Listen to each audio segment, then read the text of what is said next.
দলগাঁও ৰাজচক্ৰৰ চক্ৰ বিষয়াৰ কাৰ্যালয়ত চলিছে দালালৰ দপদপনি। দালাল অবিহনে কোনো কামেই যে নহয় ৰাজচক্ৰৰ কাৰ্যালয়ত। দিনৰ পিছত দিন ঘূৰিও বিমুখ হ'বলগীয়া হৈছে সৰ্বসাধাৰণ ৰাইজে। অলপতে মুখ্যমন্ত্ৰী হিমন্ত বিশ্ব শৰ্মাই ৰাজ্যৰ ৰাজচক্ৰৰ চক্ৰ বিষয়াসকলক লৈ মিলিত হৈছিল এক গুৰুত্বপূৰ্ণ বৈঠকত। বৈঠকত ৰাজচক্ৰৰ চক্ৰ বিষয়াসকলক নিৰ্দেশ দিছিল অচিৰেই দালালবিলাকক গামোচা দি বিদায় দিবলৈ। আৰু ইয়াৰ পিছতেই মুখ্যমন্ত্ৰীৰ কথাত সন্তুষ্টি প্ৰকাশ কৰিছে স্থানীয় ৰাইজৰ লগতে দল সংগঠনৰ প্ৰতিনিধিসকলে। অচিৰেই ৰাজচক্ৰৰ পৰা দালাল ৰাজ মুক্ত কৰিবলৈ দলগাঁও ৰাজচক্ৰৰ চক্ৰ বিষয়াক দল সংগঠনৰ লগতে স্থানীয় ৰাইজে আহ্বান জনাইছে।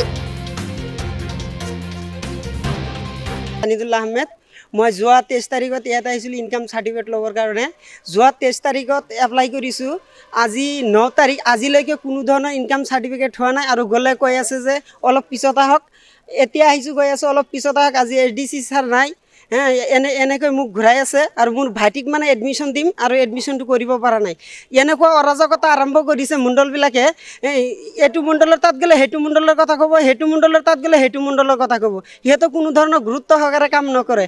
সেইকাৰণে আমাৰ মাননীয় মুখ্যমন্ত্ৰী ডাঙৰীয়াক আমি অনুৰোধ জনাইছোঁ, এই মণ্ডলবিলাক ওপৰত এটা বিহিত ব্যৱস্থা কৰক, তেতিয়াহে এই মণ্ডল অফিচবিলাক অলপ ভালত আহিব। আৰু এই মণ্ডল অফিচাৰবিলাকেই দালালবিলাক তৈয়াৰ কৰে।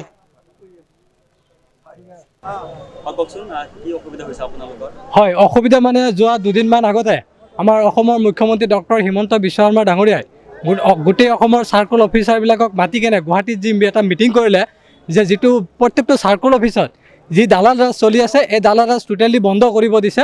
হয়, এইটো এটা সুন্দৰ বহুত আদৰণীয় পদক্ষেপ, এইটো আমি ভাল পাইছোঁ। এইটো আমাৰ মুখ্যমন্ত্ৰী ডাঙৰীয়াই যিটো পদক্ষেপ লৈছে সেইটোক আমি আন্তৰিকতাৰে ধন্যবাদ আৰু কৃতজ্ঞতা জ্ঞাপন কৰিছোঁ আমাৰ মুখ্যমন্ত্ৰী ডাঙৰীয়াক। এই পদক্ষেপটো আমাৰ মতে একচুৱেলি বহুত দিন আগতে ল'ব লাগিছিল। যিয়ে নহওক পলমকৈ হ'লেও এটা অতি সুন্দৰ পদক্ষেপ লৈছে।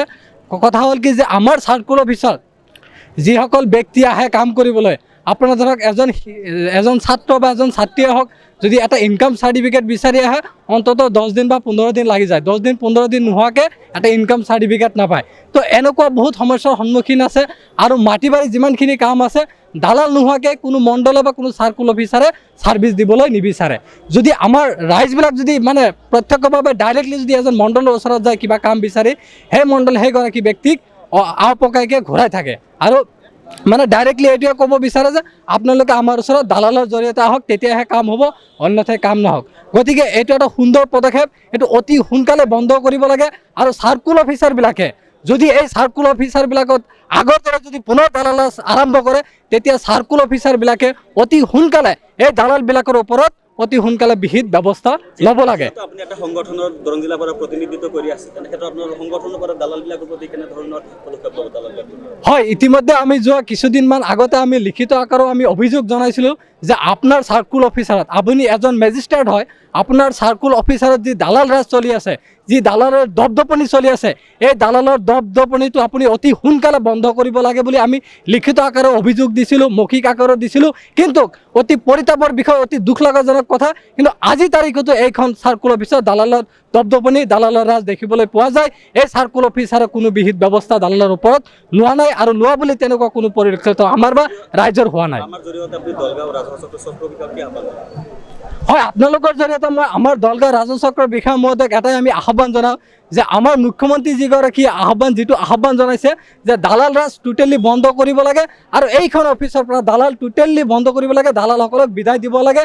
তো আমি চাৰ্কুল অফিচাৰক আপোনালোকৰ জৰিয়তে আহ্বান জনাওঁ যে অতি কম সময়ৰ ভিতৰত অতি সোনকালে এইখন অফিচৰ পৰা দালালক অতি সোনকালে বিদায় দিব লাগে আমাৰ চাৰ্কুল অফিচাৰ এজনে। আৰু যদি চাৰ্কুল অফিচাৰে বিদায় নিদিয়ে আমি গণতান্ত্ৰিকভাৱে আন্দোলন কৰিম আৰু আইনী প্ৰক্ৰিয়াৰে আমি চাৰ্কুল অফিচাৰৰ ওপৰত বিহিত ব্যৱস্থা ল'ম।